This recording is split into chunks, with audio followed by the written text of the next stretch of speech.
सम्भाषणसन्देशसंस्कृतमासपत्रिकायां प्रकाशितानां बालकथानां ध्वनिप्रसारणम् इदं बालमोदिनी इति। सन्तोषप्राप्त्यै मार्गः।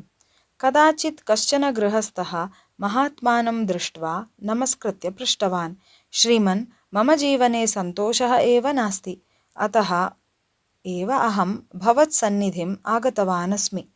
मया किं करणीयम् इति उपदिश्यताम्। सन्तोषं प्राप्तुं भवता किं किं कृतं?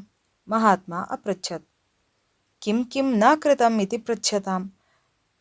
मया उद्योगः कृतः, वाणिज्यं कृतं, तीर्थक्षेत्राणि दृष्टानि, पर्वताः आरूढाः, प्रबोधनानि श्रुतानि, पुस्तकानि पठितानि, उद्यानेषु विहृतं, सुहृदां मार्गदर्शनं प्राप्तम्। एवं सर्वं कृतं चेदपि सन्तोषः तु न प्राप्तः। भवान् कानिचन दिनानि अस्मदाश्रमे तिष्ठतु, ततः पश्याम इति अवदत् महात्मा। गृहस्थः आश्रमे वासम् आरब्धवान्। आश्रममुख्यः तं कूपखननकार्ये योजितवान्।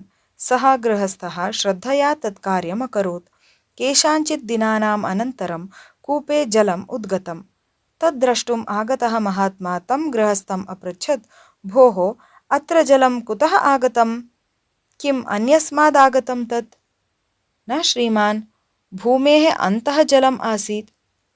वयं जलस्थितिस्थलं लक्षणैः अभिज्ञाय तत्र मृत्तिकायाः अपसारणं कृतवन्तः। ततः जलं प्राप्तं, गृहस्थः अवदत्। मृत्तिकापसारणम् अल्पेन एव श्रमेण सिद्धं किम्? नैव श्रीमन्, अस्माभिः द्वित्रैः कानिचन दिनानि यावत् परिश्रमः कृतः। मृत्तिका एकस्मिन्नेव स्थले अपसारिता उत विभिन्नेषु स्थलेषु? विभिन्नेषु स्थलेषु खननात् जलं कथं प्राप्येत? एकस्मिन्नेव स्थले खननं कृतम् अस्माभिः। तदा महात्मा हसन् अवदत्, भवता सन्तोषप्राप्तिमार्गः पृष्टः आसीत् ननु? कूपखननस्य या नीतिः सा एव अनुसरणीया सन्तोषप्राप्त्यै अपि। कूपखननस्य या नीतिः सा एव अनुसरणीया सन्तोषप्राप्त्यै अपि। ऊर्ध्वभागे विद्यमानः विघ्नकारकाः अंशाः अपनीताः चेत् सन्तोषः स्वयमेव उद्गच्छति। सन्तोषः अस्माकम् अन्तः तिष्ठति एव। अवरोधकाः अंशाः प्रयत्नेन निवारणीयाः। निरन्तरप्रयासः अपि अपेक्षते तदर्थं। सन्तोषः बाह्यतत्त्वं न अवलम्बते।